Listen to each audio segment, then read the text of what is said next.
king! Yay! we want. Can you get the same of me? Yeah.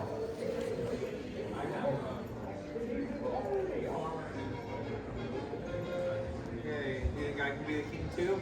Uh huh.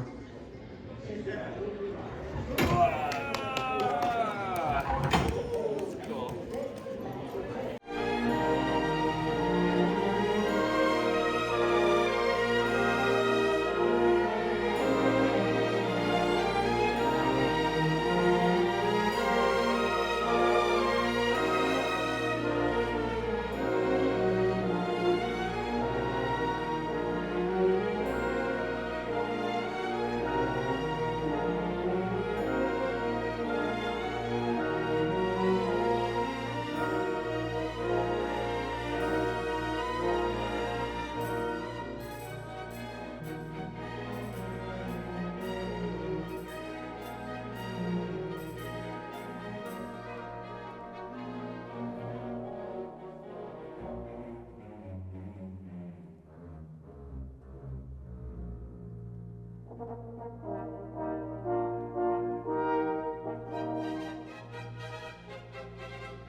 right, go ahead.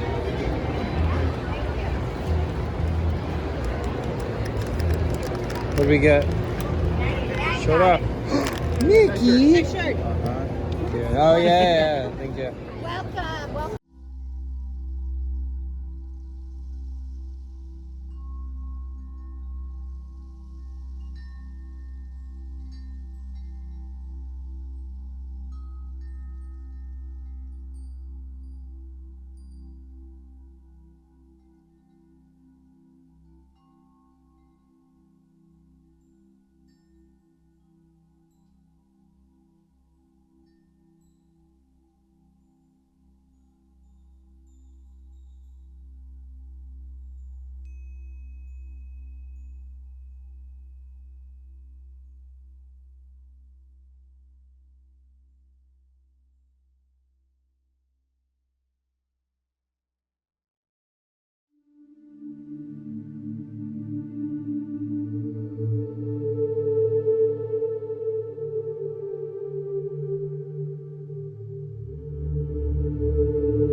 Cool. No way.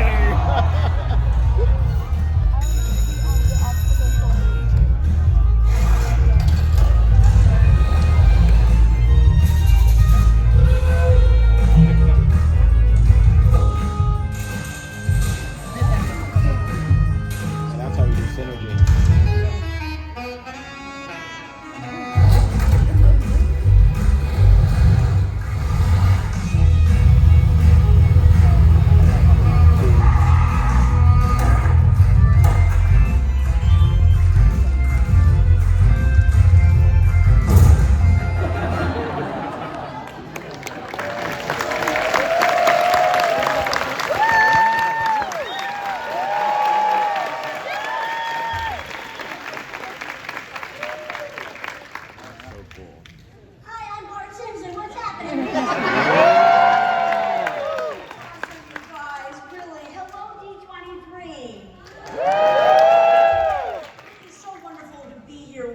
incredible crowd of such fans of Bluey. I am so honored.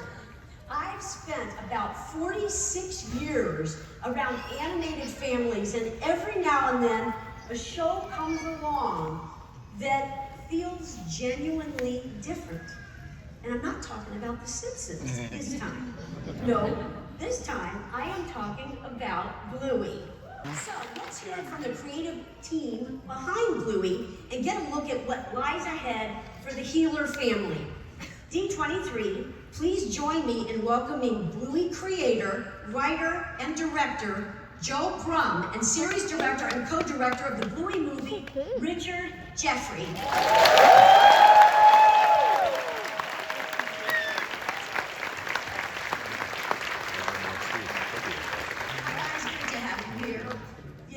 Thank you. So, before we get into how Bluey came to be, I'm interested in hearing from the both of you as to what got you into animation to begin with. What were some of your early influences? Yeah, g'day D23. Well, for me it was Astro Boy. When I was really young, Astro Boy apparently was the only time in the house where my brothers and I were completely silent. And then obviously Disney early on, we had an old 50s encyclopedia that had a little fold-out section with Disney, and it had cells and things like that. And as I got older, I was about 10 when The Simpsons landed on us, and that sort of completely changed what I thought a cartoon could be. You know, it was just so different. The way the shots they used, the way they storyboarded, it just was the show we grew up with. So lots of things like Peanuts and The Far Side and things like that all fed in, but I didn't really know what an animator was. I just knew that I was that kid who just loved drawing, all my exercise books and just coloring drawings and all that. So when it came time to do something after high school, I kind of just fell into animation. And just that satisfaction of when you start to get better at it, and you're just like, I think I'm going to be okay with this. So I pursued that. Incredible, Rich. Thank you for telling us that. Yeah.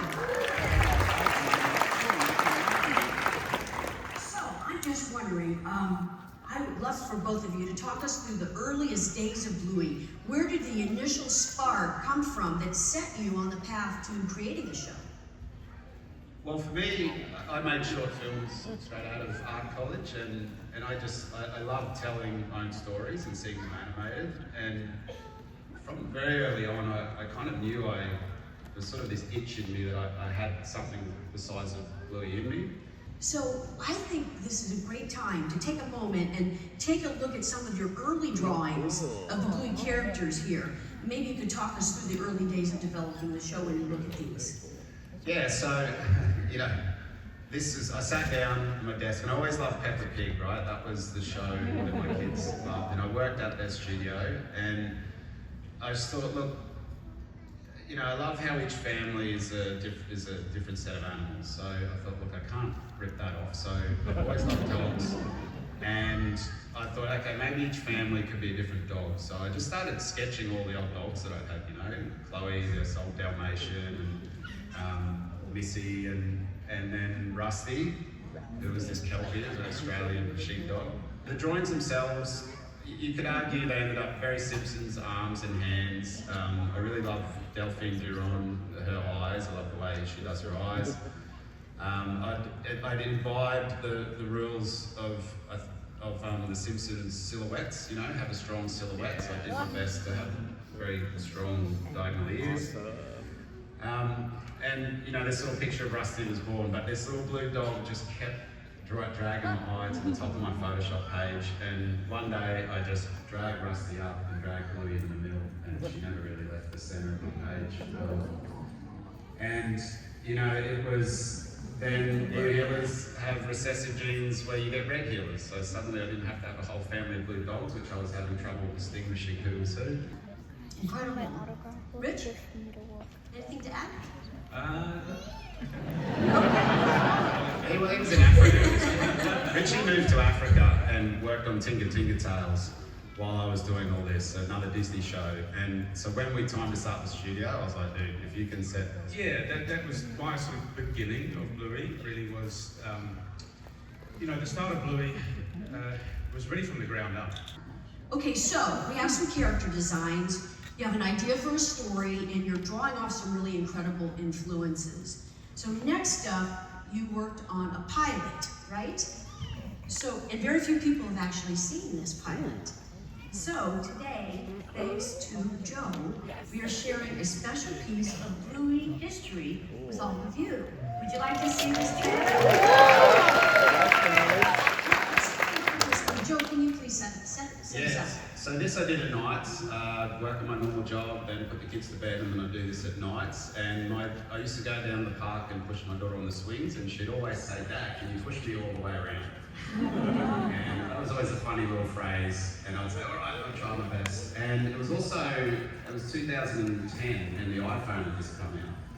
And so I could see a lot of parents, and I was probably one of them too, pushing while looking at the iPad, looking at the iPhone. So these two little ideas came together in this pilot.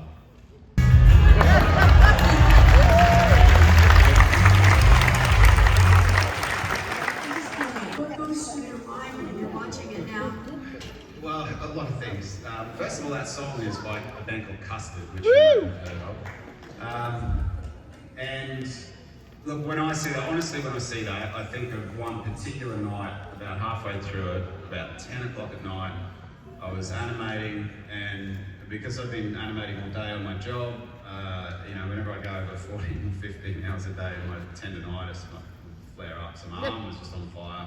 And there was a little technical thing with the chain and the hand which I could not figure out. And I remember just sitting there, trying to figure this thing out, hitting a wall, and I still remember the conversation I had in my head, which was basically, look man, no one knows you're doing this, no one's paying you to do this, you're doing this off your own back. It's really only Susie, my wife, and Mark who know you're doing it. You're doing okay, and you're with your, company.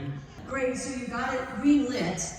I mean, you got a green light, let's go on this thing. So how did Bluey evolve visually from that original pilot to the series we now know today? Yeah, hugely. We got some good character designers. Character design's not really my strength. We got great character designers in, and we just basically we changed the way. I don't know. We changed. We had to invent this whole world, didn't we? Like of Australia. Absolutely, yeah. And that's one of the biggest evolutions, looking back to that pilot, we just look into where we've come now. There's such a change, and not a huge change, but there's an evolution to the way things look. Very clear. I'm going to animate these things in a way I'm going to design these things in a way that we can animate them effectively. Good. And Joe, from a storytelling perspective, I assume this is where you started to develop your overall philosophy on the show and some of the story rules. Can you talk about how that started to develop in those early stages?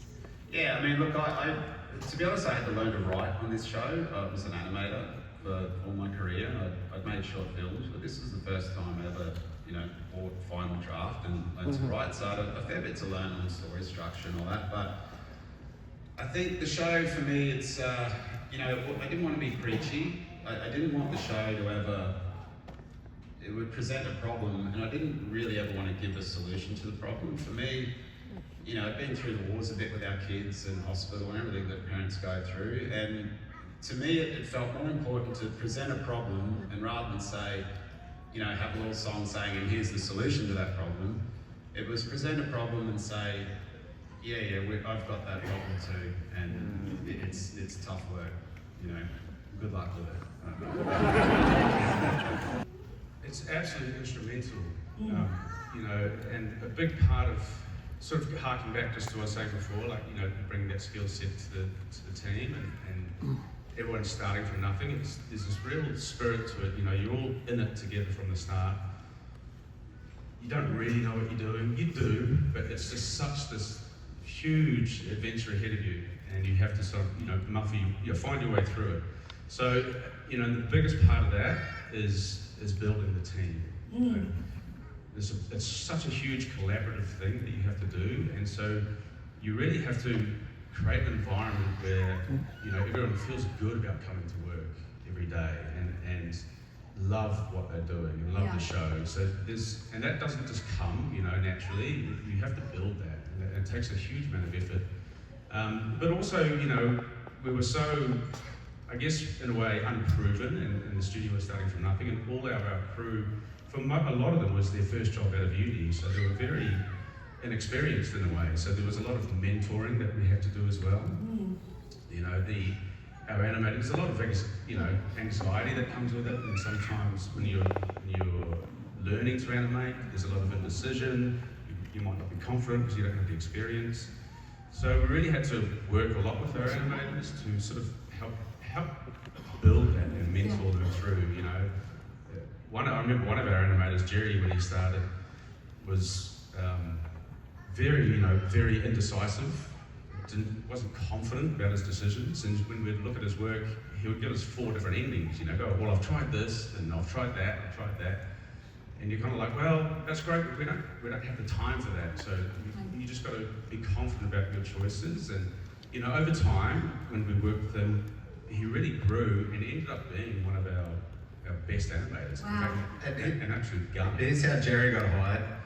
I was interviewing Trudy at a pub outside the art college because I wanted Trudy as our designer. So yeah, great, Trudy's great. She goes, oh, you should talk to my boyfriend Jerry. He's an animator. He's over there. He came down and said, all right, you're hired too. We hired 50 people in like a month. And we had to, like the Africa project, we had to teach everyone. It wasn't just learning to animate; it was teaching the software because it was a very particular piece of software we were using. But it was all stuff from Charlie and Lola we implemented, and the main heartbeat was the Friday screening, where everyone looked at their work, you know, wherever it was at, we all got around, had a drink, and watched the progress, and that was key for us at Charlie and Lola, and key for us here, because nothing ever disappeared, you know? Like, animators love impressing fellow animators, that's just way more than anyone else, right? So you knew that what you did that week, you were going to be held accountable for up on the big screen. And I swear, like, if you've been struggling with a scene or a little moment all week, and then you pull it off at the end of the week and everyone around laughs, it's, you know, I used to look at the animators' faces during those screenings, and you're just fired up through the weekend, and you come back Monday ready to do all that again. Yeah, that's it, and that's such a great way to build a team, you know, like, because at the end of the week, everyone gets to come together, we break up beers every Friday without fail, you know. It just sounds like a lot of blood, sweat, tears, sacrifice, a learning curve, all that, and you put all of that into it, and obviously you know what happened from there. So very well done. Yeah. Thank you. Yeah. The result of building a team is that everyone loves what they're doing, and so a lot of love went into Bluey. You know, everyone poured their heart and soul into it, and I really think that comes out in the show. So, you know, when you ask, you know, how instrumental were the team to the success of Bluey, it was like, it was everything. They draw their grandmother's backyard, you know, like, oh, this tree used to be in my dad's house. There was just things, because it was our hometown, you know, so everything we loved about our hometown or our parents' houses, the art directors would draw in there, and things that their little niece would do, you know, the animators would put in. It just became more than being rich. It was just this big collective thing. Well, this is good to hear, because as a viewer, it all seems so natural. And like these characters, they've always existed. And I'm just kind of guessing it didn't feel that simple when you were making it, based on what you just said. It was this evolution, right? 100%. Like, it's funny because you can watch a show, right? Especially if you don't know much about animation, you can watch a show and it feels so effortless when you're watching it. You know? It's like, so much goes into it, like so much behind the scenes, and there's collectively hundreds of thousands of decisions that get made, you know, and whether they're micro ones or big ones. But yeah, it's decisions, right? That's what I learned from Kitty, our director on Charlie and Lola. It's just, your job as a director is just to make decisions all day. And you hope that the decisions, you've had the foreknowledge, you know, to know what a good decision is at the time. But I used to go home after work on season 1, and I'd drive across the bridge home, and I just used to feel so like, it's a hard thing to describe, but just really like I'd used every single thing that I'd ever learned in my 20 years before that career, from when I was a storyboarder and an animator, design, all this. I'd been asked every question, I had to draw on it, and then a whole bunch of stuff I had to just make up on the spot, all within the last 8 hours. And that was a year of that. And it was just, you just felt like you're being fully utilised. It was the best feeling. It was the hardest year of my life, but it was that first season, but it was the most satisfying from a career point of view. Thank you. Yeah, thank you for that. Can you talk about your writing process and where some of that inspiration came from? Yeah, so, I mean, every episode is different for me. You know, they would come from different places, but always from observation. And, you know, to give you an example, you know, of a particularly emotional episode, I suppose, camping in season 1. That comes from a observational point. We went camping and my daughter made friends with another little kid there, and then, you know, they played around for days, and then that kid just had to leave suddenly, as you do when you're camping, and there was sadness ensued. So there's that there, and I would always keep a list, I guess, of all those sort of things. That's how an episode like that comes out. It's got an emotional core, and I remember that was the first time I did that, and then when that episode came out, it was this reaction of, you know, suddenly our producers were bringing me gun and crying on the train, reading the script and stuff. And I'm like, that's weird. But so every episode's different, but that's pretty common. That's what I would do for some of the big key eps like Sleepy Time and is just try and dig into my life and my wife's life. And, you know, Baby Race was another example. That was just my wife's story, and I wrote that first script, so I'm going to try and capture what you went through, you know. And I wrote it, and it was this isn't it, this wasn't it. And anyway, I got a text a week later, and it was from my wife saying she'd found the script on the coffee table and read it, and she'd been crying for 15 minutes. I think you had to do it all in 7 minutes. You know, Simpsons is like 21, a lot of children's programming 11 minutes, and somehow you made a bold decision to make it 7 minutes. That's really courageous. Well, I mean, I made short films in my life, and I made them by myself, and, you know, 3 minutes is like making a feature film when it's by yourself, so 7 minutes to me was like, holy deal, this is amazing in 7 minutes, but it's a challenge. There wasn't much art to it. Peppa Pig was 5 minutes, and Charlie and Lola was 11. I thought, we're going to go in a minute. Well, thank you. We can't talk about Bluey without spending a little bit of time talking about play. Because play sits at the heart of Bluey, right, guys? It's all about play. God. Yeah. So it's more than just a source of fun or imagination. It feels like a philosophy that runs through the entire show. So can you both talk about why it's so important to put play at the center of Bluey? Because that's what my kids wanted to do, you know. Like I'd wake up at 4, and my job early on was to get my wife another couple of hours of the lie-in.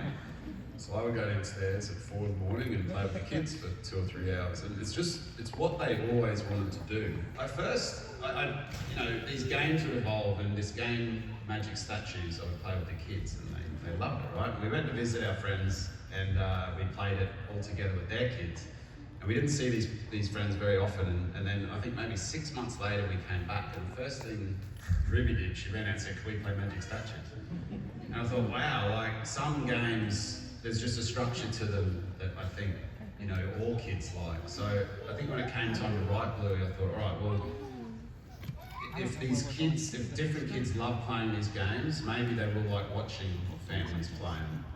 And I then sort of learned what it is when you're playing, like there's kids playing with kids, but when it's the parent playing with them, there's sort of this persona that the kids like you to have that makes for the most enjoyment for them. And, you know, that's if the more serious and debonair and kind of irate that you can get when they make things go wrong for you in the game, the more they seem to enjoy it. So that kind of became Ben's role, and it really worked out perfectly, because I think a lot of the criticism of cartoons at the time were, and one of the things that I'm hoping you love about Bluey is that the parents are, they're really good parents, you know, and they're smart parents, and they outsmart the kids.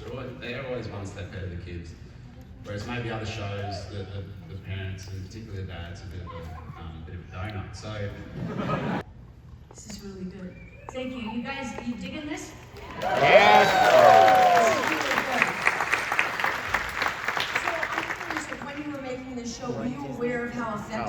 bonding would be between the parents and the kids while they were watching the show? Well, yeah, I mean, this was the main thing. I used to sit through, my wife and I used to sit through some kids' cartoons that left a little bit to be desired sometimes for, you know, for the adult in the room. And I'd always loved shows like The Simpsons and Gavin and Stacey, these co-viewing shows. And for me, I just set myself the challenge of, all right, well, can I slide that age group down so that a 4-year-old and a 4-year-old are entertained at the same time? And, you know, and then one thing I would do is, say in an episode like Facey Talk, what I would do is I would show the kids learning something, you know, like Muffin's learning not to hog and not to be selfish and to share with her iPad, but meanwhile check in on the adults. So meanwhile Stripe and Trixie are learning to share parenting duties, you know. And those apps, Cafe was another one that did that, Pirates, they were my favourite apps because, you know, when you learn stuff when you're 4, it's not like, right, that's done, I don't need to deal with that again. It's like, no, you need to keep using that, right, throughout your life. And, you know, an episode like Onesies, to me it's heartbreaking because, you know, Bluey learns just that she can't get her cheetah costume, you know, she really wanted that. It's just such a, I guess, to her meaningful at the time, but innocuous thing. But you learn that skill to understand that you can't always get the things in life that you want. Thank you. Yeah, thanks for that. So, as a mom and a grandma, Nana, one of the reasons I connect so much with the show is thanks to Bandit and Chili. So, I think it's time that we bring out regular parents. What do you guys think?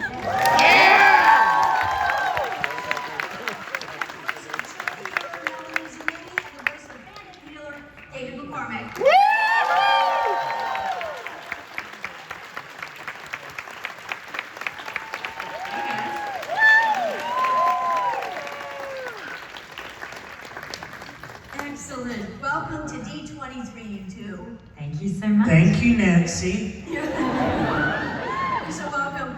So what's this been like for you? You know, when did each of you realize that Bluey had become something much bigger than a children's television show? Well, when it got on TV in Australia, I thought that was pretty big. And then it got on TV around the world, and now it's sort of universal. It's massive. I'm constantly amazed by how popular and great it's going with everyone. So I'm only realizing now. No? I was spending a lot of time between Australia and here when it started to grow and was picked up here. And the speed in which I had Americans being so excited about this show and ending up in like a gas station in the middle of nowhere and there's Bluey toys. I remember being at this was all adults, by the way. It was a party for people in the horror film community. And my friends of Famous Cartoon Dog, there were grown men jumping out of this swimming pool, running to call their wives. I was like, okay, this show has legs. Thank you so much. I might know a thing or two about recognizable voices. I'm just curious if either of you can recognize in public. I'm saying in public thanks to your voices.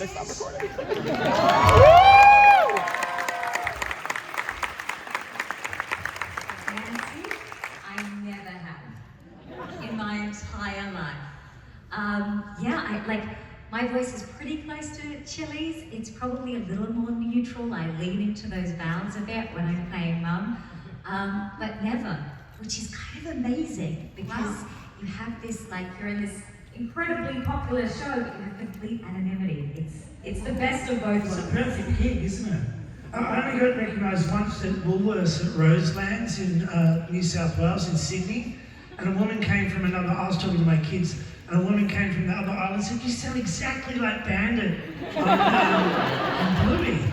And I was like, yeah, I do voice, I'm so happy to do it, blah, blah. And she's like, no, actually, you don't actually sound so smart. And I was like, yeah, I do Bandit, listen, biscuits. And the more I did it, the less when you're trying to convince someone, they believe you less. And then but she's like, nah, you don't sound anything like him. I totally can relate to that. So I'm curious, when did Chili and Bandit click for each of you? Like, was there a specific moment when they stopped being lines on a page and then became real characters? After you know. Nancy, I have to say straight away, and that is the power of the writing in this show. Yeah. Joe's writing. It was so clear who this character was. Her warmth, her wit, her kindness, her tenacity, how good she was with these little pups. It was very organic and instant. It took me a little while because I'm not used to this sort of thing.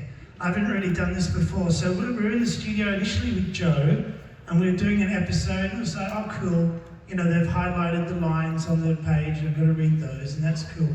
And I was having fun. But then it was about a dad with 2 daughters, about the same age as my daughters. So as we did a couple more episodes, I started to think, well, this is basically my life. I'm Bandit.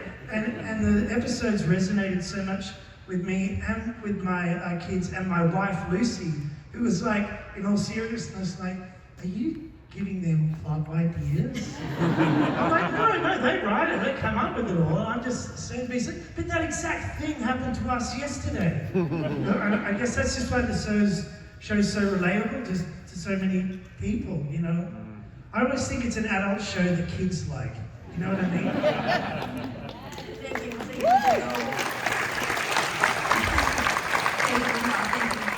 Yeah, so okay, we're going to move on to something very exciting coming to the world of Bluey. What began as a 7-minute series grew into something much bigger, as you know, in the storytelling universe. So let's turn our attention to Bluey's biggest adventure yet. To help us join and talk about this is about Bluey on the big screen. Please join me in welcoming producer of the Bluey movie, Amber Naismith.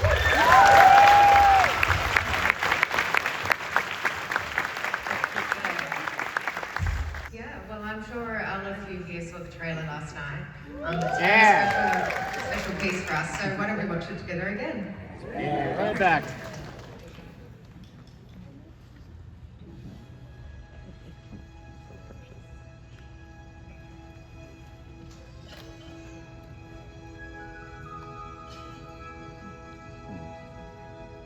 I'll get it. Come on, Mango. Thanks, Chloe.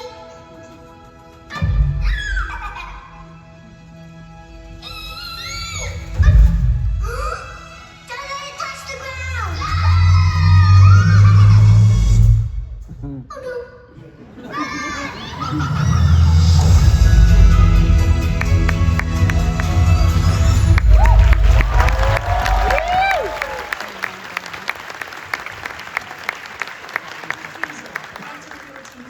So Amber, making a Bluey movie sounds exciting right up until the moment you actually have the daunting task of making the movie. So how did you get involved? Yeah, I was actually living and working in LA at one of the major studios when I got a call from Joe. I was working at the same studio as a director that Joe had met at Annecy the year before, and Joe had decided to make the movie and was looking for a producer. So when I got the call, I went home and I watched all 3 seasons of Bluey and cried my way through the whole thing in a weekend, and I knew that I wanted to be involved in it. Oh, come on. And then, yeah, like as an Australian as well, like I felt an almost duty to come home and make this movie. You know, Bluey has set the bar for Australian content on the global stage, and I just wanted to be involved, and Joe was such a fantastic person when I met him as well, and so I just knew it would be the best thing for me to do. Personal game changer for you, lovely. So obviously we see how the characters look in all new CG style. Can you and Joe and Rich also talk a little bit about how that came to be? Yeah, well, you know, when I came on, the movie was already going to be CG, which is why I got involved. But obviously with moving to a feature-length format and a theatrical release, we knew that it needed to be cinematic in its scope and scale. So, you know, Joe thought about what medium he was going to make the movie in, and you should talk about how you came to that. Yeah, and Joe and I had conversations really early on, even sort of before the film was going to be, but we sort of had discussions like, you know, if we ever did a film, how would you do it? Like, would you do it in 2D? Would you maybe keep it in 2D, but you would glow it up a bit more and put more into it, or would you do it 3D? And then, so that was kind of a really early discussion, and then Joe just came to me one day and said, we're going to do it in 3D. I was like, yeah, and I think it was a great new approach for us as well. It was very fun to take it into 3D. Obviously, there's a lot you've got to think about and keeping faithful to the show, but we just felt for cinema that it was a really nice way to bring it into a new cinematic realm. Yeah, look, for me, the first short film I ever made in my third year of art college was in 3D.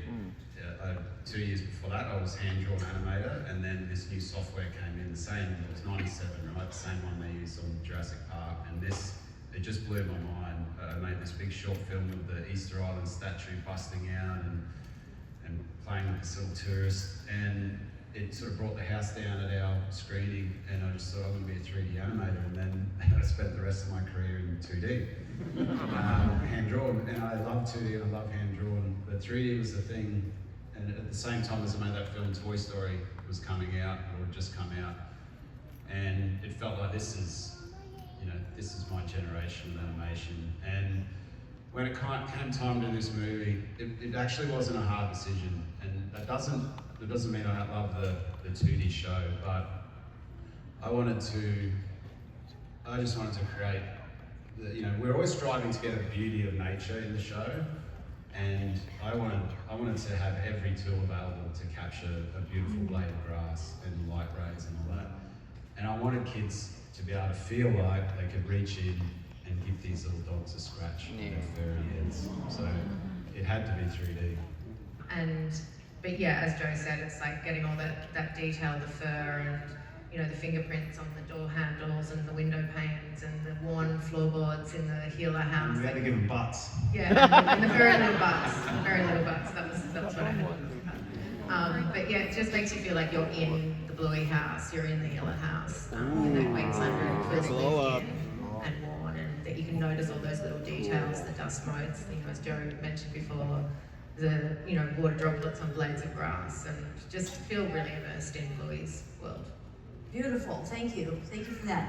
And so moving into the 2D world, from the 2D world into the 3D medium must have been, obviously it's been very challenging, but what was the first thing that broke when you moved Bluey into CG? I mean, there's a couple of things, and Rich will talk about one, but the character design is obviously, and we say this in the most beloved way, is like a fridge with legs. So, we knew immediately that we were going to have to, while staying true to that design, create some sort of, tapering of the body. They don't have necks, so just turning their heads and bending over was going to be a challenge in 3D. So we did, need to go in and design Bluey, but make sure that those characters absolutely felt like the same characters from the series. So just being really subtle changes that we needed to make.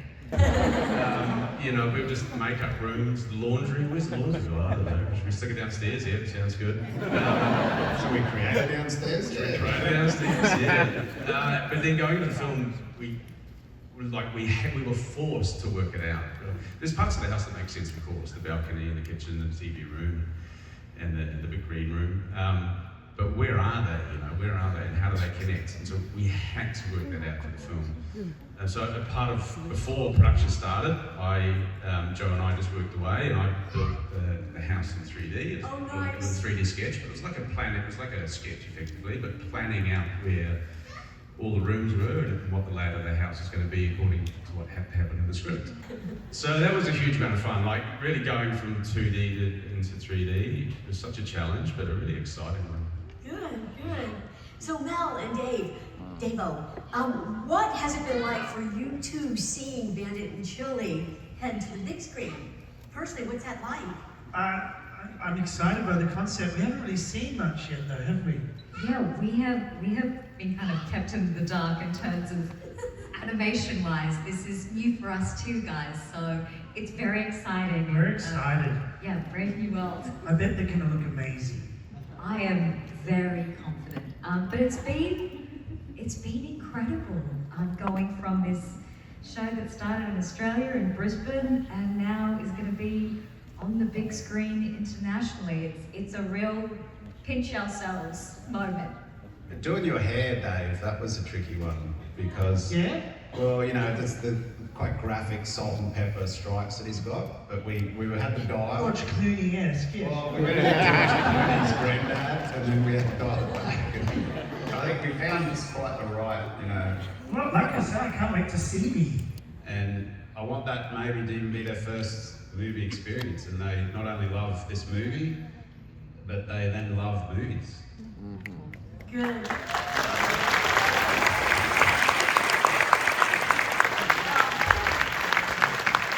I don't want to be presumptuous, but I think I may speak for everybody in the audience when I say that we are all ready for this movie, right? I understand you have a little surprise for us, right? Yes, we do. I know everyone saw our poster that was released yesterday. It's up on the screen, but we've also created a very special poster just for D23. And you'll all get one here today.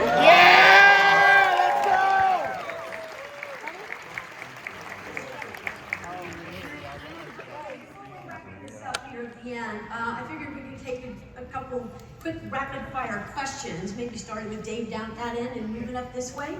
So, other than the Core Healer family, which character from the world of Bluey is your favorite? My favorite character from the world of Bluey is a character called Unicorse.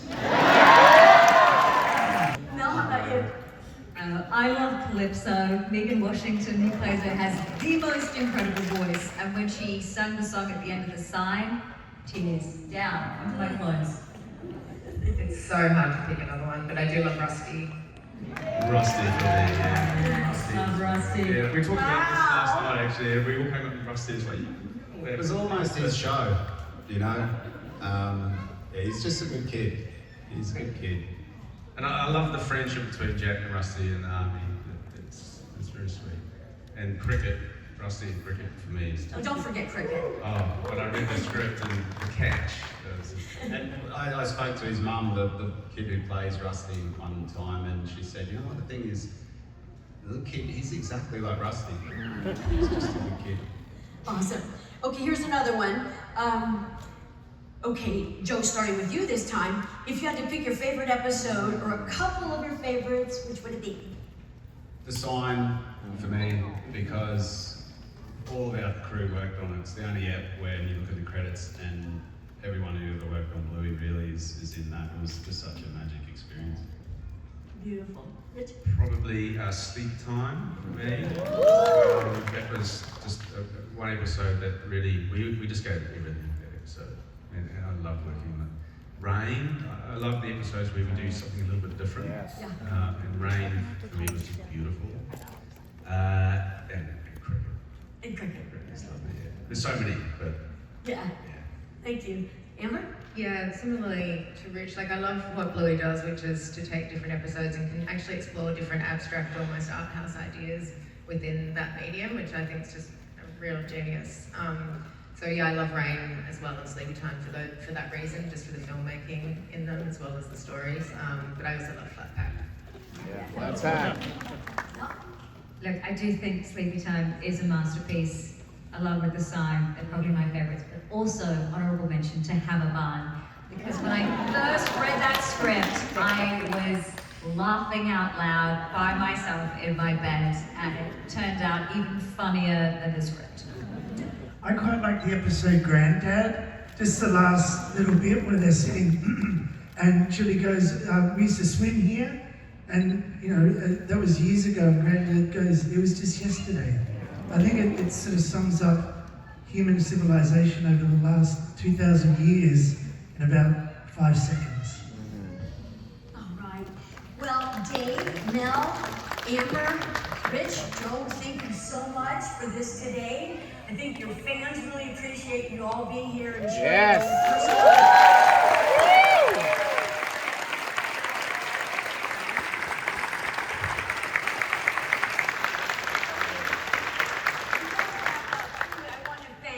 I'll speak for all of you, I'm sure. Thank you to all the fans, all of you here at D23 that came and continue to support Bluey, the series, and especially the upcoming Bluey the movie. Thank you so much for coming.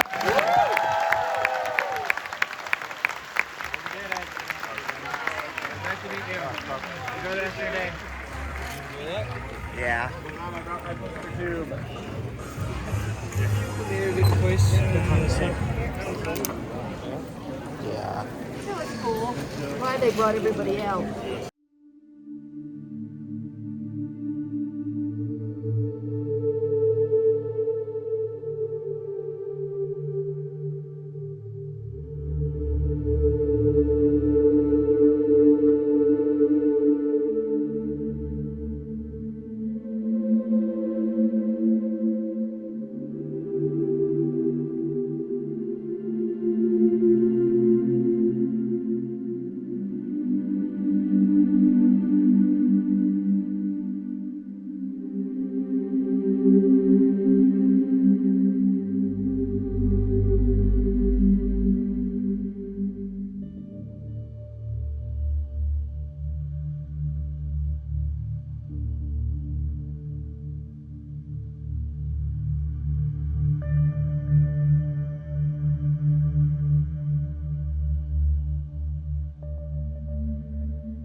If the light is too long, it's too bright, or too dim, it gives away the gap. If the projection is in the wrong spot, the scale looks wrong, it gives away the gap.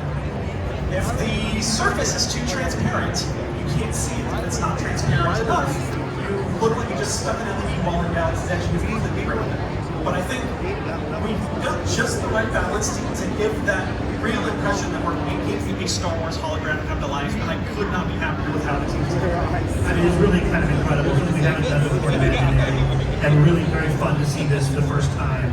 Like we see it in the film. So that is our journey. We ended up here. I think this is going to play a little bit. Is that right? There we go. So you see some of the images of how this show works over all the yearish of making this happen. Again, you see a lot of what we aimed for was organic feel, a sense of transporting us to different locations. If you haven't seen this particular show, I do recommend getting out there and seeing it. It's a really cool experience for Star Wars fans, I think, and for non-fans. I've had a lot of fans go, wow, this is really cool and emotional. Because Star Wars is cool and emotional. But this is just, for us, the beginning of where we can continue to grow with this idea. Really cracking the sort of experience into what it means to do an immersive land projection show or nighttime spectacular, if you will, is really the first step in sort of solving that going forward. If you are following what we've been doing in the land, we've already done a second show, which was the Mandalorian Grogu experience called The Curious Child that we created. Thank you. We appreciate that. So we think this is the way to sort of continue to expand our storytelling to two different unique things up here on the spires that we haven't been able to do before. There's little Grogu doing his thing. I think it moves, doesn't it? There it is. It's all told in shadow play, which is one of the things we initially wanted to try to deliver as part of Shadows of Memory, and we're able to bring it to life in the Curious Child. So we're hoping for more of this. Nothing to say today, but our goal is to continue to find ways to tell unique stories in Batuu, in lands like this. And of course, here's the ubiquitous Imagineers hanging around. You have the points to take a pointing picture. at things. I'm not in this image. I feel like I'm way over here somewhere. That's true. I hope. That's me getting missed. But this is sort of how we do it at night, when we sort of work together and figure these things out digitally in advance, live in the land. And it's very exciting. And I will say, I owe a great debt to all the fans out there who went out there and watched fireworks by themselves in Batuu with no audio. I don't think we'd be here today without you. So applause to you, great fans who go out there and watch things. Honestly, seeing the lightsabers raise at the top of the show is still my favorite moment. So I'm so thankful that everybody's been supportive of bringing out. We're happy to try to make you more in the future. Love bringing Star Wars to you. We love Star Wars fans. Thank you so much for hanging out and listening. Thanks for joining us. Thank you, everybody. I'm Michael. That's Michael. We'll see you in the next one. Bye. Thank you. That says we're going places. There's progress ahead. And that's just the mood we want for the whole pavilion.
At Hong Kong Disneyland, Imagineers are working with Pixar to develop a brand new entertainment experience that brings your favorite Pixar stories to life by using the latest in cutting-edge technology.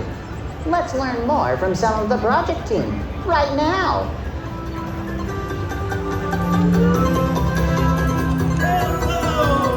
Hello again. If you watched the last one, I'm back.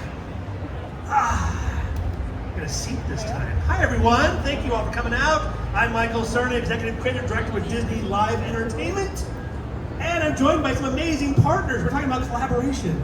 Roger. Hi there, I'm Roger Gould, creative director of our theme parks teams at Pixar Animation Studios and Walt Disney Animation Studios.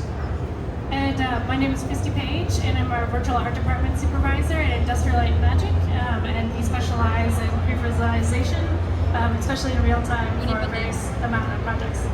So, some of you might have seen me a few minutes ago talk about Star Wars. This is one of the things I work on. But I also work on stage shows. I did stuff with the Disney Cruise Line. I've done things in park. I've done character experiences. You name it, I've done all kinds of things in our parks and experiences. Roger, Christy, why don't you share a little bit about what you've done besides working theme parks? Yeah, well, we're in Anaheim, so Cars Land was a huge 6-year project that I was part of. Remy's Ratatouille Adventure. We've been on Shanghai Zootopia, on the Disney side, Fantasy Springs in Tokyo, and then working with live entertainment on the cruise lines and nighttime spectaculars like Wondrous Journeys, which is playing here, and we're going to talk about tomorrow. So, yeah, a lot of great fun things. Yeah, and myself at ILM, I work on a lot of like film and television. I worked on the Mandalorian series, as well as Percy Jackson, as well as some film stuff like Tron. And we also do a lot of previs for music theaters and also for the parks. Amazing. So this has been a few years in the making. And what we're going to talk about is a collaboration between Pixar, Disney Live Entertainment, Walt Disney Imagineering, and Industrial Light and Magic, all coming together in a very unique and unprecedented way, to be honest, all in service of one of my favorite parks, Hong Kong Disneyland.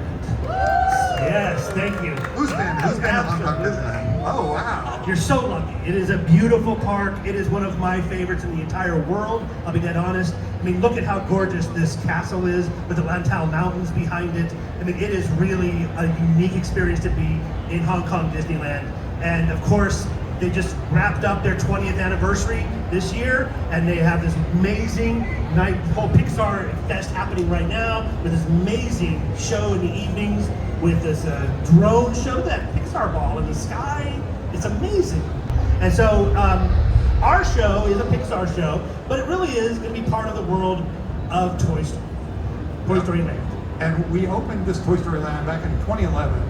And it's so spectacular because we always say we're in Andy's backyard, but with the Lantau Mountains behind, that lush green backdrop, you really are in this giant backyard. And it's got these great different attractions in it, the Green Army parachute drop and the Slingshot Zigzag Spin and RC Racer and poor Rex tangled in a yo-yo string. But it's a really fantastic place, and I think it touches on something really about when we were all little, that the world seemed giant, that there's something so fun about feeling little and being in a giant world. But I will tell you, it's an extension of Toy Story Land. It's going to be right outside Andy's backyard, and it's going to be an ultimate Pixar adventure. Thank you, yes. That is not the title of the show, although it's a cool title. I might use that for something else, but that's not our title of the show. We don't have that to share with you yet. But we think that the Pixar fans are going to love what they're going to experience with this, and this exclusive experience that's only going to be in Hong Kong, and really uniquely a Hong Kong type of thing. And it's going to be in a giant venue, a theatrical venue, and it's going to introduce us to a new character. And you're going to see a tease of that new character right off there to the far right, a very subtle tease. This is a character we're naming Poppy. Poppy is a brand new character. She is in the Toy Story world. She is a plush character.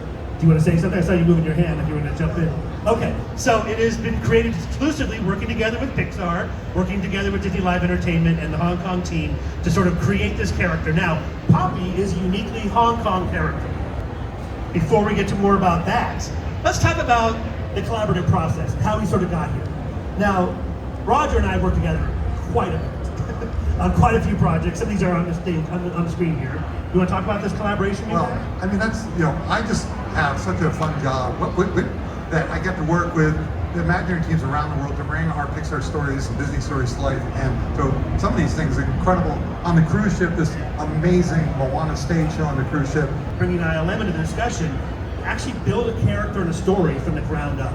So this is where we sort of stepped into unknown territory for all of us, and we literally started collaborating from day one together on the story. Yeah, I mean, it was really fantastic. We did this really dense 2-day story summit at Pixar, and we had people from ILM and Disney Live Entertainment, and just this extraordinary roster of Disney directors and story artists. I'm just highlighting a couple. Bob Peterson, co-writer and co-director of Up, and Jason Katz, had a story on Coco and Toy Story 3 and Toy Story 5, but a particular shout out to Kelsey Mann, who had just finished directing Inside Out 2, was on a very well-earned vacation, but he was like, wait, Imagineering's coming, I gotta be there, and came in for this story session. And it really did launch us into this amazing story that's going to come to life in Hong Kong. But let's talk a little bit about sort of how this comes together as a story. So we knew we wanted this to be a Toy Story story because we're in Toy Story land, but then we really wanted to traverse and not just tell a story we've told before. So it was important for us to sort of look at what is the theme of the show, and then how do we sort of insert other Pixar stories into our story. And really through this, a couple of days, it landed on the most traditional of Pixar ideas. Our story is about the power of friendship and making friends, and how that is a big part of our lives as people, and how do you make a friend? It becomes a big part of our story. But so we were really looking at all the different Pixar properties and thinking, how could we go ahead and pull out from those stories this idea of friendship, and really started coming with the thought of, well, how do you make a new friend? And really looking for those examples across all those different films that really evoke that kind of building of those special relationships. Yeah, it's really a Pixar theme. We started realizing how often it's fish out of water, if you will, or people that are just not used to connecting with people, then finding connections. And that is so powerful as us as humans and as characters in Pixar stories. Yeah. And so that was super fun. So part of that was really then curating, okay, well, the Toy Story characters are going to be trying to become friends with this new character, Poppy. But each one of them, as they come up with their idea of how to become friends, how do you break the ice? And so we were going to use examples from these other films to kind of transition into. And that's where we landed on 5 particular stories we're going to tell in this. They are, of course, Toy Story. You might notice Woody's clothing there. Inside Out, Cars, Monsters, Inc., and Incredibles. So we will also get to journey into those experiences with those characters and stories, all during this amazing spectacular we're doing. And you know, the process of creating a character at Pixar is really a lot of work, and a lot of effort goes into exploring the personality and the design of a character to make sure that that really expresses what that is. And so this is just, I had fun going back into our archive to pull some examples from the development of Woody way back, you know, and the development of Buzz. You know, and we're always looking at designs as style, but also how they express who the characters are. And so you can see, like, Buzz had that glass helmet in almost every design because that kept him separate and apart from everyone else. And then Jesse, of course, we knew was part of Woody's Roundup gang, so that really was a strong place to start from. And then poor Rex, we always called him Nervous Rex, because we knew that he was going to have that personality, but as you can see, we were exploring, well, how realistic or how caricature that toy would be.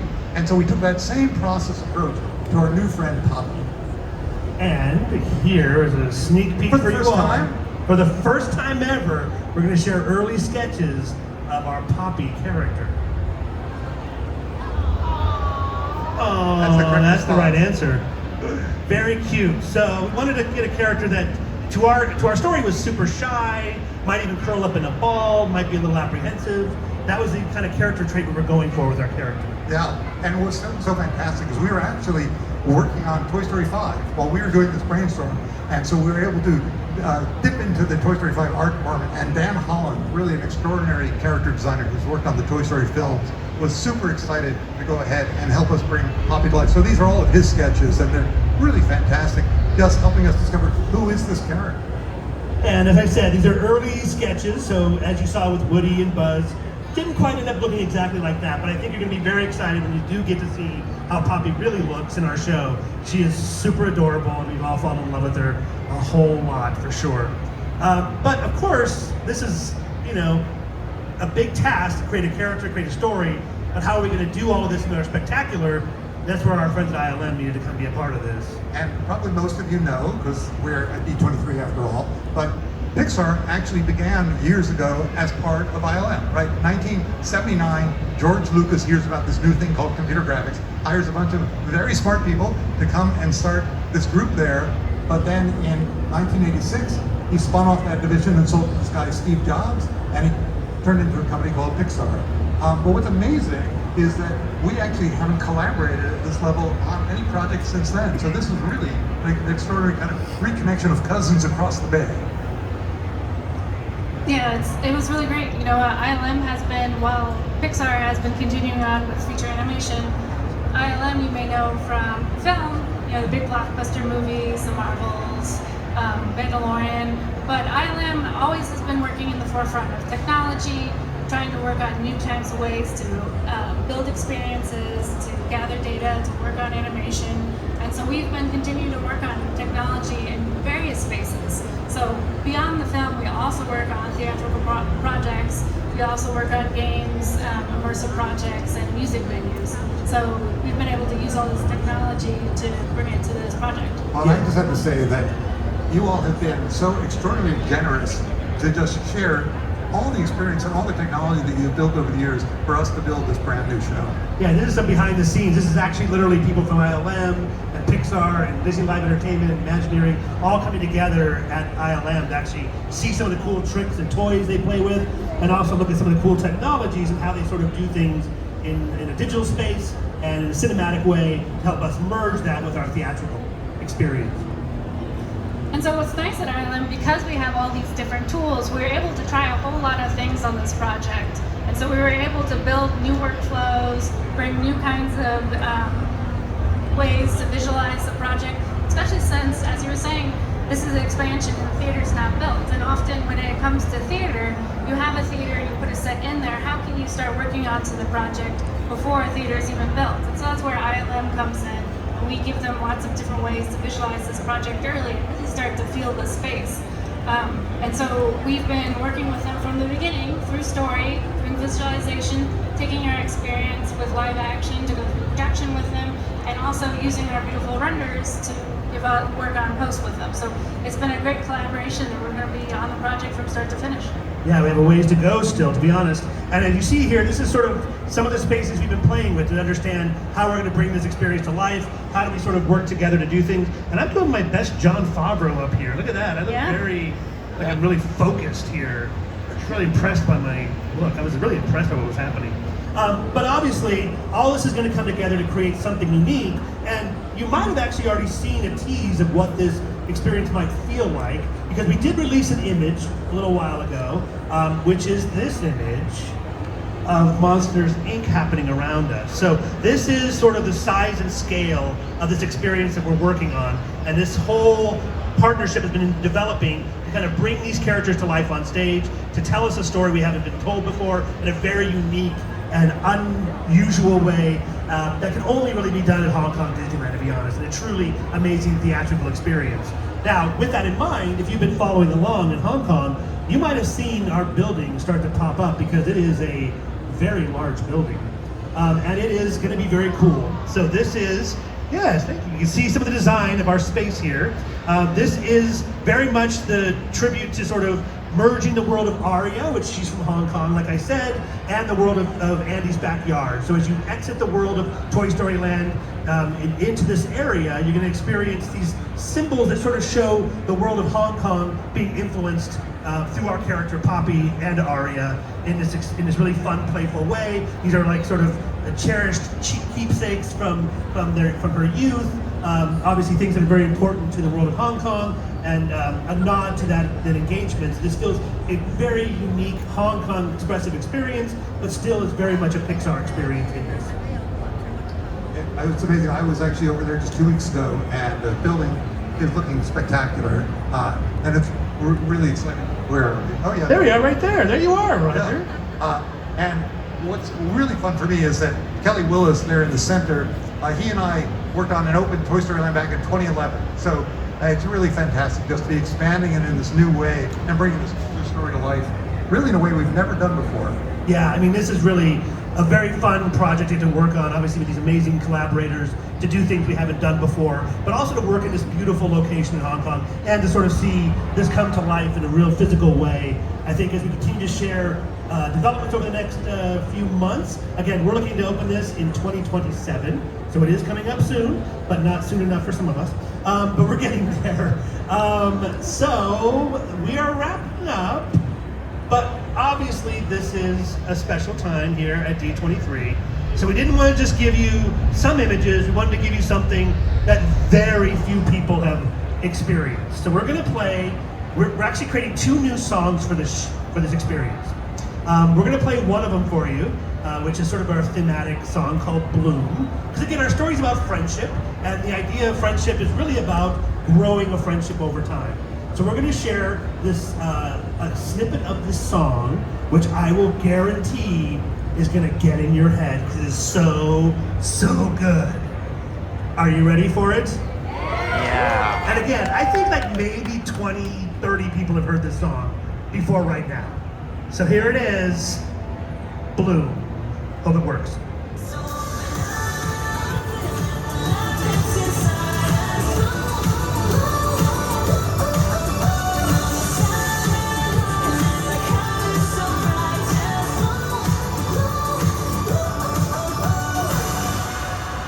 That's all we get. There's so much more.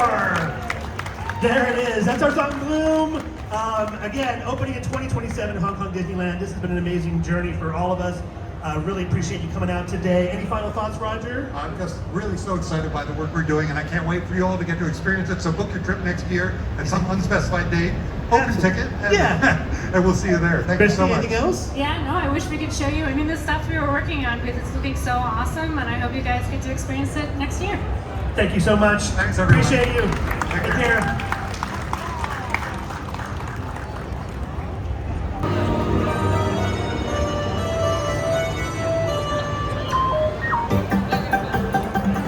Hey, all you D23ers, if you can hear me, you're in the right place. Gather around the center stage because our next Imagineering presentation is starting right now. Wow, look how I call them all over. Huh, I love having this kind of power.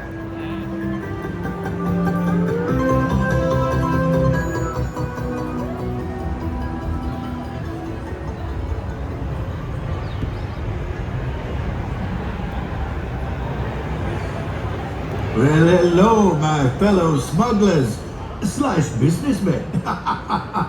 Welcome to the crew. I hope you're ready for fame and wealth beyond your wildest dreams.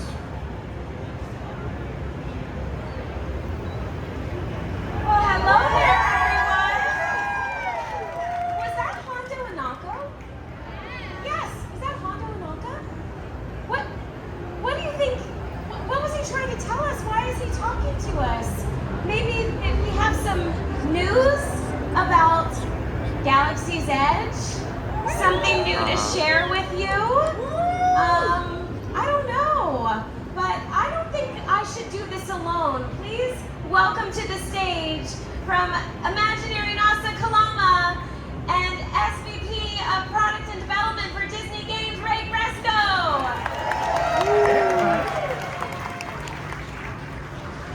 Okay, so I feel a disturbance in the force right now. You know, it could be a sign that I need more coffee because I think we're all running on fumes. Or do you have something to share with us this afternoon? I might. So earlier this year, we updated Millennium Falcon Smuggler's Run with a brand new mission featuring the Mandalorian and Grogu. Yes, yeah. However, we may not have necessarily launched everything earlier this year. In fact, we might have kept a little something extra up our sleeves.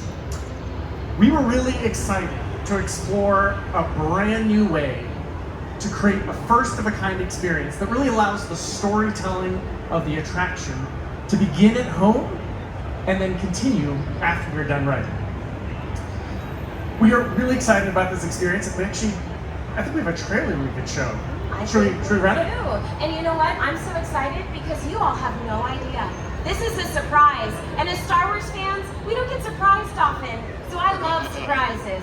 So let's watch.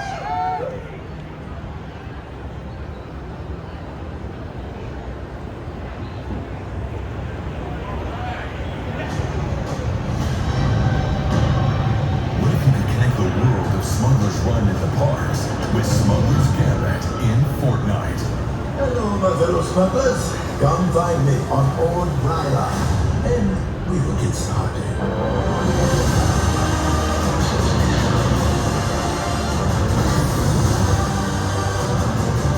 Connect your account, complete missions, collect exclusive rewards, and level up. Smuggler's Run in Disney Parks. Smuggler's Gambit in Fortnite. Available tomorrow.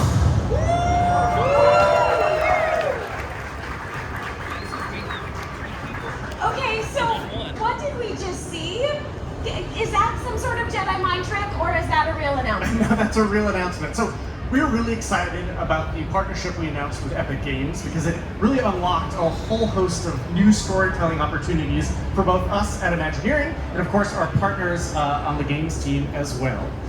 What we have here is a very early example of one of the many ways we're going to be able to connect the virtual experiences that you have at home to physical experiences that you get to have in park. So for guests who link their Disney account with their Epic Games account, they're going to be able to unlock a special bonus mode inside of Millennium Falcon Smuggler's Run. You're going to have a special mission briefing from Hondo. There'll be some additional little secrets inside of the cockpit. And then most importantly, for all of those who collect crates along their journey, there'll be a special reward waiting for you when you return home in Fortnite. All right, so Ray, this is where we turn to you because Disney's internal games team, I understand that you've been working on building a new Disney universe and coming up with new ideas just like this. So tell us more about what you've created. That's right. So obviously we have an all-new Star Wars creative island coming to Fortnite called Smuggler's Gambit. So yes, let's hear it. A brand new Star Wars island in Fortnite. That's incredible. So how we did this was our internal dev team worked very closely with Lucasfilm to create a brand new, authentic planet in the Star Wars galaxy called Ryla, as well as a storyline where you're going to get introduced to new characters that you can play with or against. Okay, so tell us more. I mean, I have so many questions for them backstage because this is so top secret. I just found out. So, okay, so this is a brand new island and you were collecting crates and then it's connected to your experience in the ride. That's right. So the loot you get from opening crates you connect in the attraction will contain all kinds of awesome things, including a new Forsworn Trooper outfit you can wear, as well as credits you can use to purchase and upgrade your gear in the game. And I want to also say that Smuggler's Gambit basically allows you to become the Outer Rim's most infamous smuggler and to explore the awesome environment around the enigmatic Versa Veda station. So here you can take on quests all across Ryla. You can join in co-op missions. You can battle pirates and Imperial remnants and dangerous wildlife.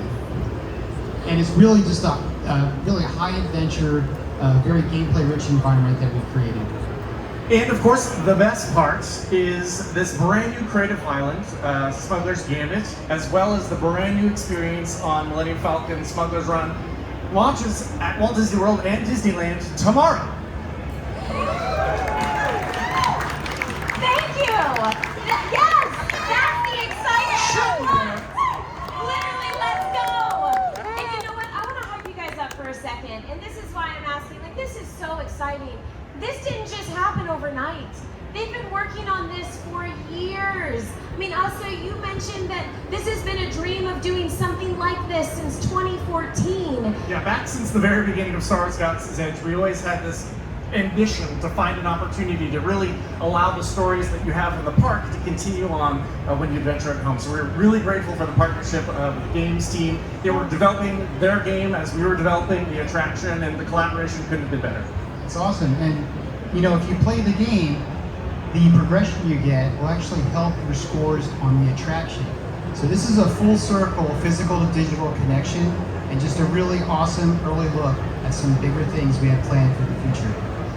And you know, Ray is head of product and development for Disney Games and also with Disney Imagineering. You both mentioned that hundreds of people have been working on this, doing overnights. You're going to be testing it overnight. So what does this mean for your team? To be able to announce this today and for everyone to experience it. It's an incredibly exciting moment, and I know that, the reaction that all of you will have to the experience makes all of those long nights and weekends absolutely worth it. I mean, it's a passion project for everyone, and we are just, a lot of us are humongous park fans, and we are so geeked out to have something that we've done appear in the parks and add to everyone's enjoyment there. So thank you so much. Okay, anything you can leave us with? Any tips? Anything we should look out for? I mean, you know, we all want the inside scoop, and that's what you get here at D23, the ultimate Disney fan event. I'd say only trust Hondo so far. That's always great advice. Awesome, well, congratulations. Go check it out at Disneyland and Walt Disney World tomorrow. Go check out the new Smuggler's Gambit, right, on Fortnite. And let's hear it for, I think we don't have anything else to share, right? Okay, making sure I'm not missing anything. I'm trying to get you all more. I'm trying to get you more info. But okay, that's all we got for now. Thank you. Thank you. Let's hear it one more time for Asa Kalala and Ray Fresco.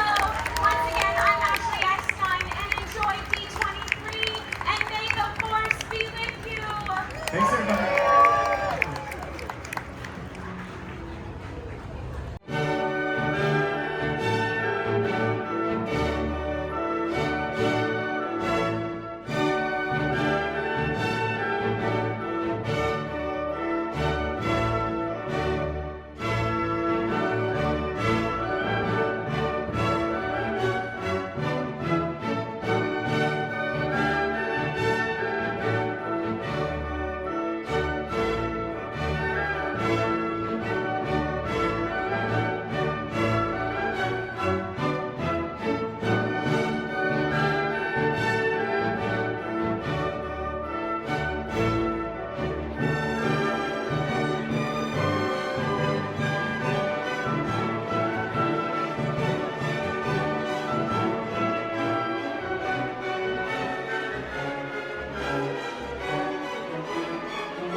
pulled into Radiator Springs. Can y'all believe that? I am so excited to be back in this world, and hey, since I'm here, and the band's all here, and you're here, and it's D23, and it's the 20th anniversary of Cars, how about we go back to where it all started? Can we do it?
Did you?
Spin on our carousel of progress this evening. The present meets our future, and possibilities become realities. So let's set our ovens to 975 and our course towards the horizon. Here to talk about the future of Disney Cruise Line, please welcome Imagineer Claire Weiss.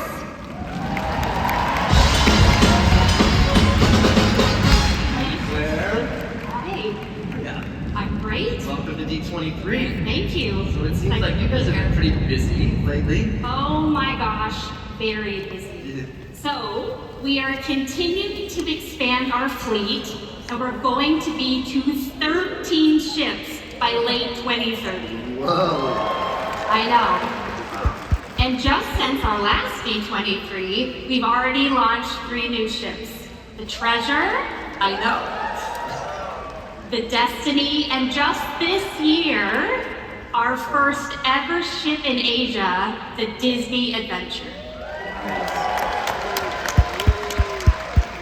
And as all of you know, we love the West Coast at Disney Cruise Line. So, we are excited to announce we are doubling the number of cruises sailing here from Southern California. I know, right out of the port of San Diego.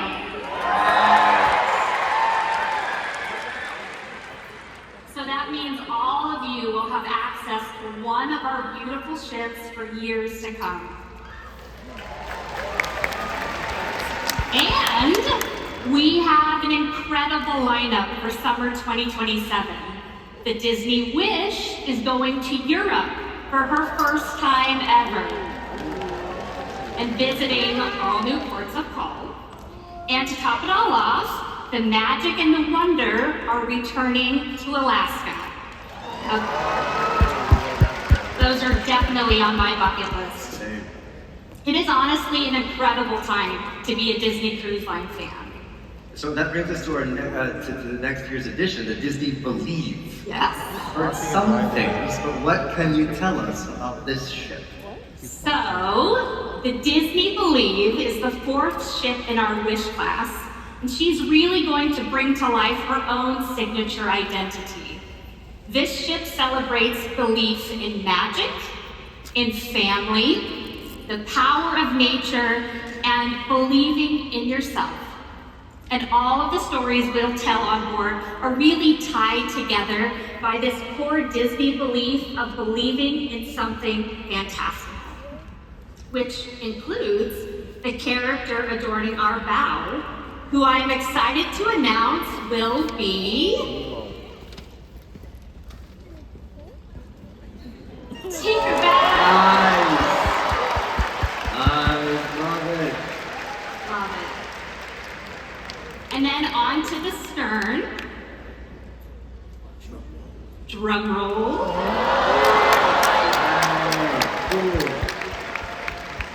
We're going, of course, to infinity and beyond with Woody and Buzz. And they're actually drawing Believe on the back of the ship. And they're using crayons because, of course, they're toys. And then finally, into the grand hall. Wait a minute. Claire, Yeah? I've heard we have a special guest who knows a thing or two about the high seas to help with this big announcement. Give it up for Captain Jack.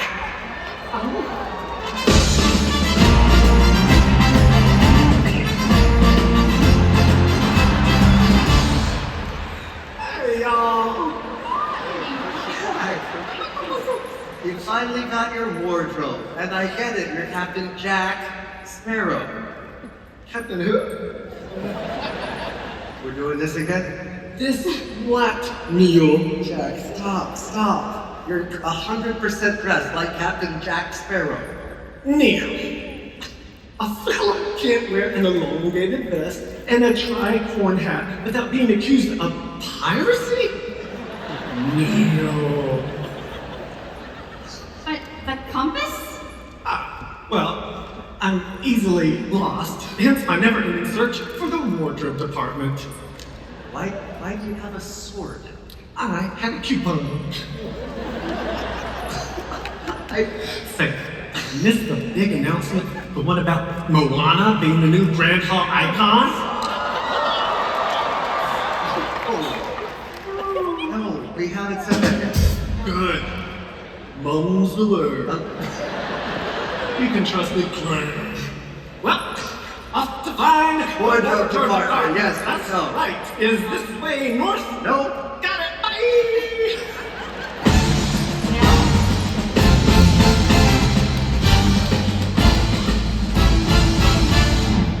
I am so sorry, Claire. No worries. I guess the rooster is out of the basket.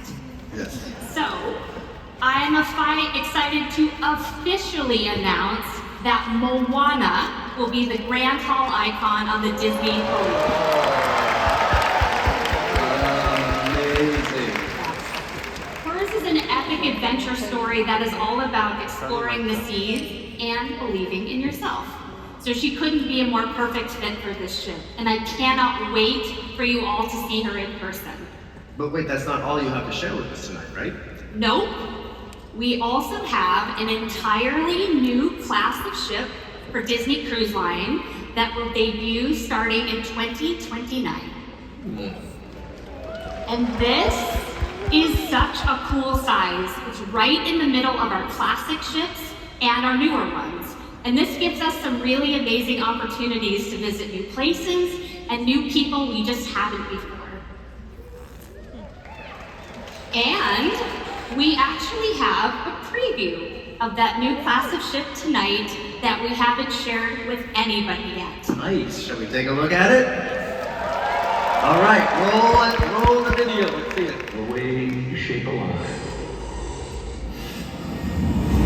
From sketches and finished drawings, thinking ahead and creating new attractions for months and years to come.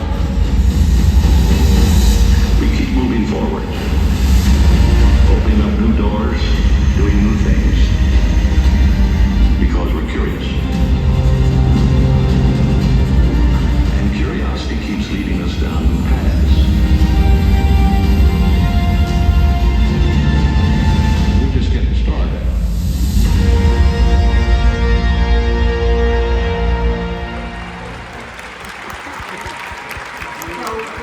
So cool, right? Yeah, that was one of those teasers. I see how you do. All right, Claire, thank you for being with us tonight. Best of luck to you as you create the Believe and beyond. Let's give it up for Claire Weiss, everybody.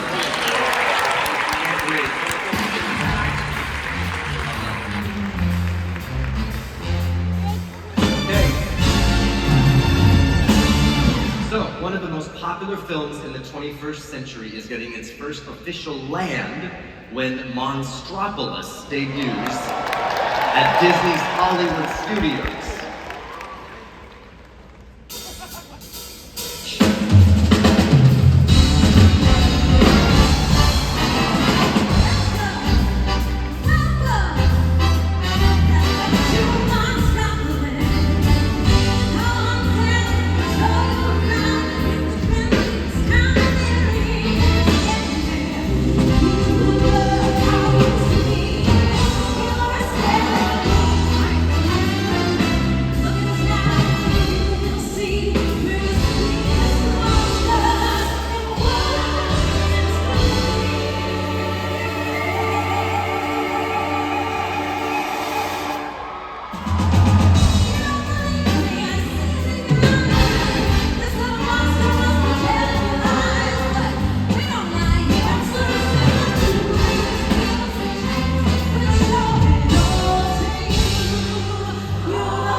Monstropolis and D23 love you too, girl. Oh, hey, Michael and Chris are back to talk some monsters. Hey, you know, I really like that song. Can you tell us a little bit about that? It's really good, right? Well, what you just heard is Welcome to Monstropolis. It's a brand new song. It was written by the one and only Randy Newman. Fantastic. It is the first song Randy has ever written specifically for a Disney theme park. How cool is that? And we asked Randy to write this song because, well, Welcome to Monstropolis is also the name of our new theater show inside the Monsters, Inc. land. So, in this new signature show, the Monsters they've graciously invited us humans into their world to show us that, you know what, we're kind of more alike than you might think. Now, Mike and Sully, well, they're our hosts. And, you know, Sully has been working on a small, very homespun show. But then there's Mike, who, as you all know, he is ever the showman. And he has a few surprises up his sleeves. And hopefully this doesn't bring down the house, which is kind of what he's hoping for. And with the monsters opening up their doors to humans, everyone is really excited to welcome us. Well, almost everyone. Humans, we look forward to welcoming you to Monstropolis, which we might regret. Stop saying that. Humans are toxic. D23-19 in progress. A D23-19 is not a thing.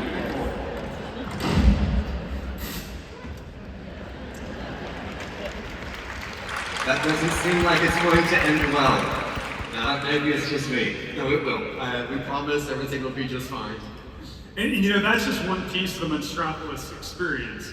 This land is alive with all kinds of dynamic movements that you'd expect from a world where Mike, Sully, and all the monsters live and work. You know, the team is incredible. They're moving really, really fast. Chris, should we show them that sneak peek behind the construction walls? Yeah, sure, absolutely.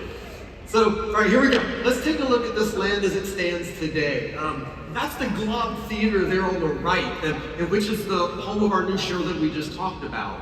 And as we move down the street, you'll see Archie's Scare Pig Pizza, along with the Monsters University Alumni Club. Now, inside the Alumni Club is the Elite Scarers Club, and it's where we honor the legendary scarers from years past. Next door is the Scareporium. So if you're visiting Monstropolis, you want to grab that human or that great souvenir to remember your trip to Monstropolis, well, that's going to be the place to go. Cool. And then we have an experience we know that all of you in this room have been looking forward to for 25 years. It is Harryhausen's restaurant. This is the iconic location of Mike and Celia's ill-fated date from Monsters, Inc. And of course, Sushi Chef, he's gonna be there in person. What you're seeing is an early look at him in action inside of our figure shop. He's awesome. This restaurant is gonna feature a menu unlike anything else that we offer at Walt Disney World. It's gonna be a great place to bring your schmoopsy poo for that romantic meal. I cannot wait, I love sushi. All right, so that brings us to something that we are extremely excited about. And it's been a long time in the making. Let's go inside the Monsters, Inc. factory and Boardwalk Coaster building. Yes. You know, we were just with the team the other day and they showed us this amazing work in progress animatic. And Michael said, look, we've got to take it with us to D23. It's incredible. It's truly incredible. You are going to be lifted 40 feet in the air in 4 seconds and then launched into the vault. This is going to be mind-blowing. It's just incredible. And while the door coaster, well, we're still working through and prepping it for human ridership, the rest of the land is looking really, really good. And so we were thinking, well, why don't we just open it early? Like, say, next year!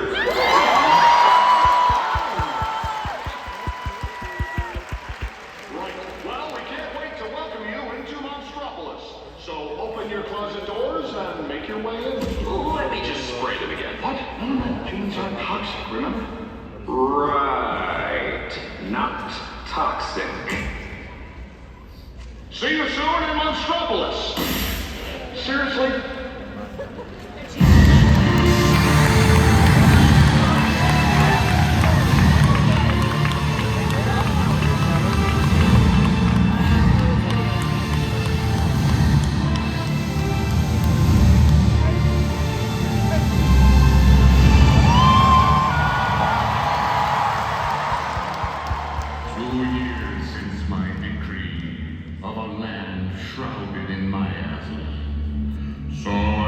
Summoned a new presence.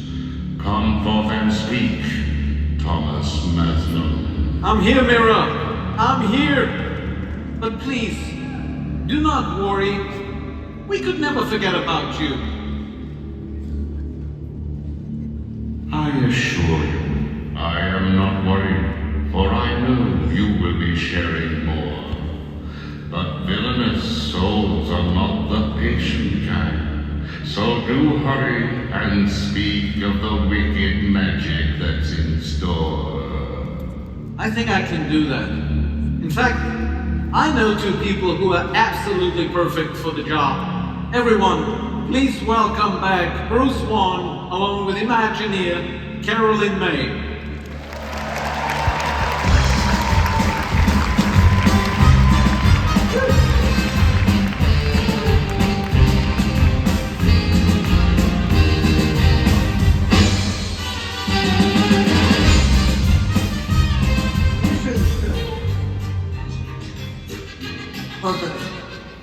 All right, well, I know I speak for all of Imagineering when I say our Villains expansion at the Magic Kingdom is one of the most anticipated projects any of us has ever worked on.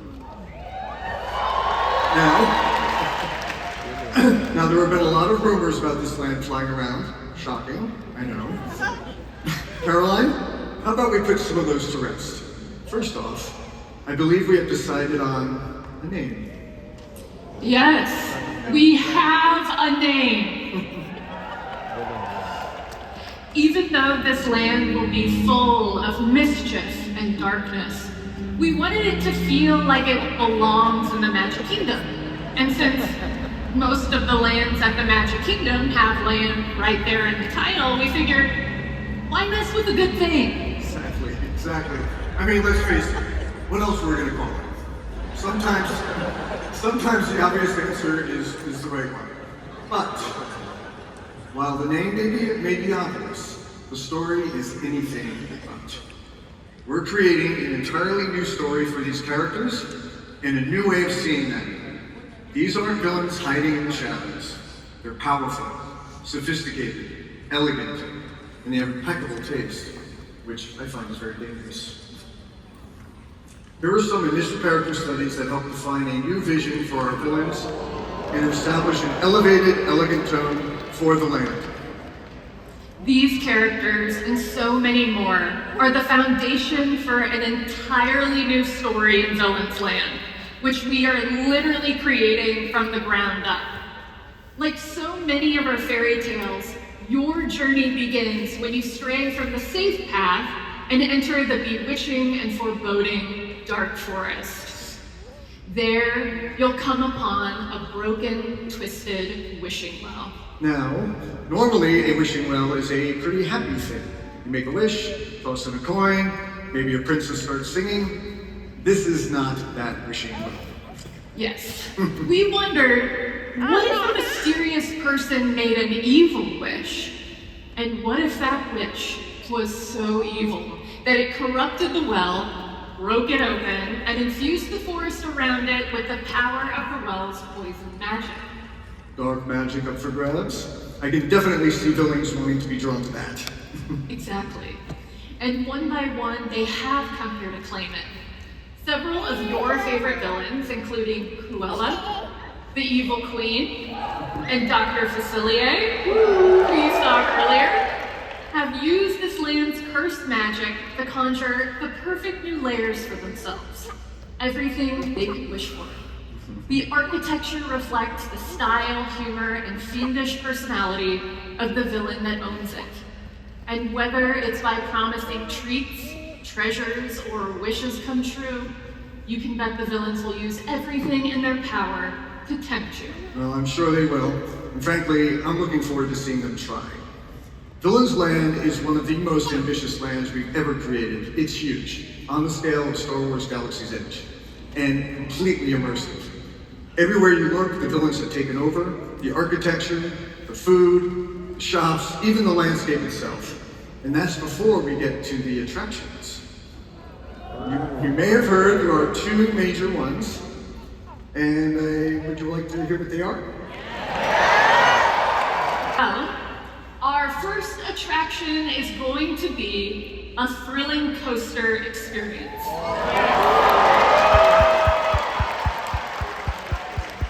Here, you will encounter Maleficent herself as you race through the Enchanted Briar around her mountaintop fortress. We're excited to include elements we've never attempted before on a Disney coaster, because of course, if we're inviting the Mistress of All Evil to our land, we best not disappoint her. No. And if Maleficent's mountaintop isn't dark enough for you, our second attraction takes you in the opposite direction, down, into the catacombs beneath the Evil Queen's palace. Here, you'll come face to face with the magic mirror as he calls you to see things from his unique perspective on the other side of the glass. Once you're in this mirror realm, through a mix of special effects and incredible physical set pieces, you'll be mesmerized by a whole array of your favorite fearsome Disney villains, conjured as only the magic mirror can.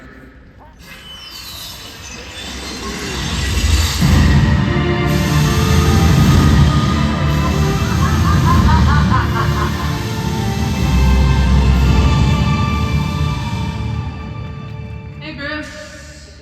Hey, Caroline. Is that Cruella DeVille? Yeah, the mirror summoned her. Lucky us, right, kid? Yeah, that has been a real treat. Yeah, real treat. What are you waiting for, you sycophant? Introduce me, you morons! Yeah, hey, Caroline, Bruce, meet the lovely Cruella DeVille.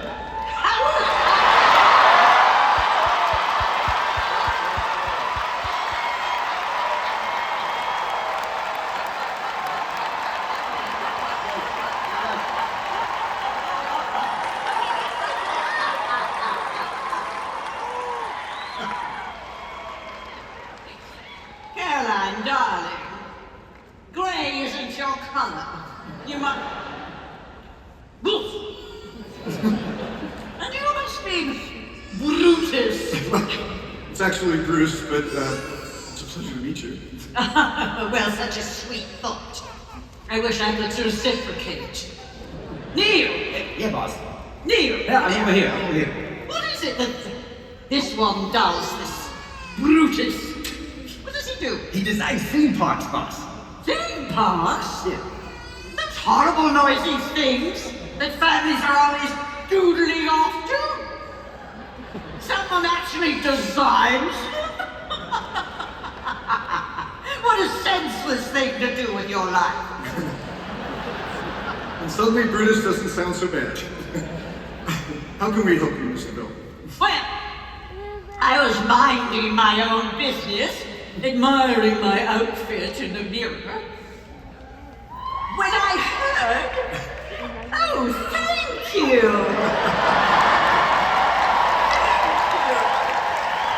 My darlings. You're all been to a change, you know, you need a little fur. This business of mine might have taken there, and when I heard the most irritating sound. What sound? That sound coming out of your mouth. And I swear I heard it say, what was it again, Neil? I'm over here now, boss. Yes. That Maleficent was going to get her own ride. Good boy. Now stand somewhere until I need you. Well, when I heard that overstuffed purple handbag was getting her own ride, I thought to myself, surely that can't be. I mean, dragon skin? Heavens no. Leather is just so passé. There isn't a woman in all this wretched world who wouldn't rather have fur. Darling. Oh, well, I mean, we already just announced the... Oh, poor little thing. I'm going to cut you off before you say something you'll regret. Neil, take! Here, boss. Now, let's go and leave these two to work on the opening of my ride.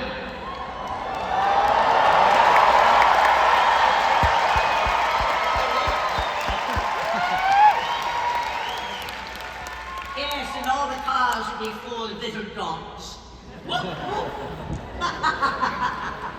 And oh, I brought one of those street musicians to entertain you while you work. What was his name again? Speck? Beck. Oh, well, whatever. You put a dollar in his hat, darling. Everyone, the iconic Glenn Close.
Thank you, Meg.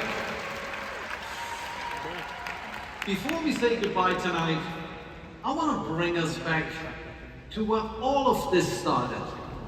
Our very first Disney experience, Disneyland. You all know Disneyland is a promise. As that famous flag on the front of the park reads, "Here you leave today and enter a world of yesterday, tomorrow, and fantasy." And over the past 7 decades, this promise has taken many forms, from early expansion to the Disney decade, from a second park to new hotels, to the recent additions of new stories, immersive lands, and new shows. And as we approach Disneyland's 75th anniversary, with an eye towards the horizon and the park's centennial, I think it's time to renew that promise once again in a way that deeply honors the original and imagines the future with optimism. And that starts with Tomorrowland.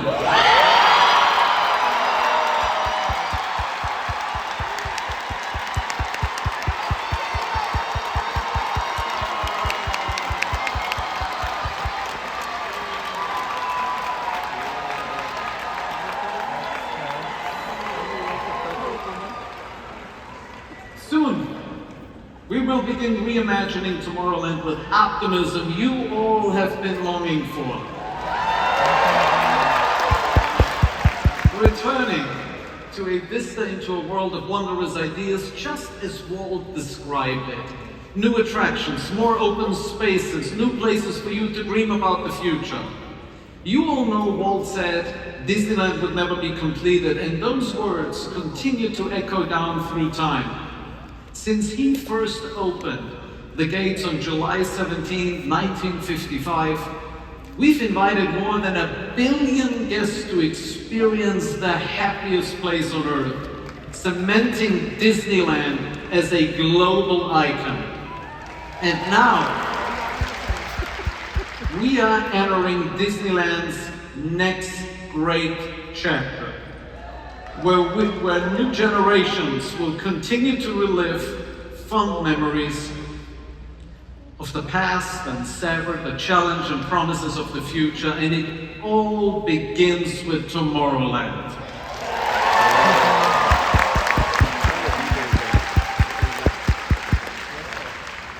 So, that's our show for tonight.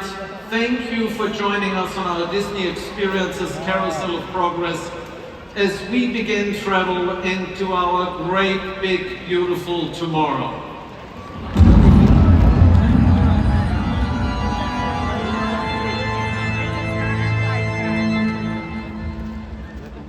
Halt, unbeliever.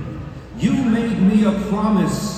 You swore if I were to host this show, you would restore my favorite animatronic character of all time to his former glory. Behold!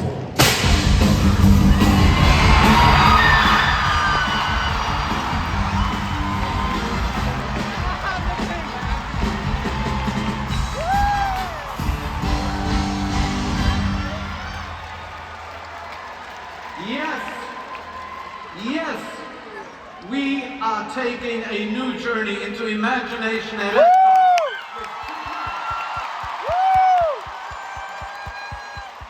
with Figment and Dreamfinder.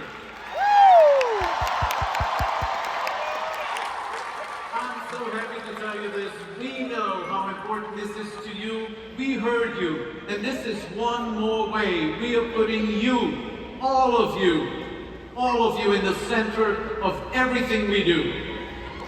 Okay, that's really it now. Come on, team. Thank you to our incredible host, Neil Patrick Harris. Many thanks to our performers, special guests. Thank you to our Imagineers. Thank you to everyone who worked so hard behind the scenes to bring this to life. And most of all, my heartfelt thanks to all of you for joining us on our own very Carousel of Progress. There's so much happening right now, and remember, everything we do, it's all for you. We did it, Thank you for Joe. joining us. And here is back one more time. Good night, everyone.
Alright, so it's 3 days later now. It's Tuesday.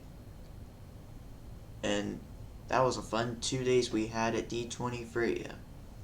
We went to the Seth MacFarlane panel, the Bluey panel, which was cool because I got to see the voice actors of Bandit and Chili, and also the voice of Bart Simpson, Nancy Cartwright. And of course we did the parks panel, which was fun. Getting to watch the announcements happen in person. So yeah, guys, hope you guys enjoyed these 2 vlogs from D23. Thanks for watching them, if you did. And I'll see you guys in the next Nick June adventure. Goodbye.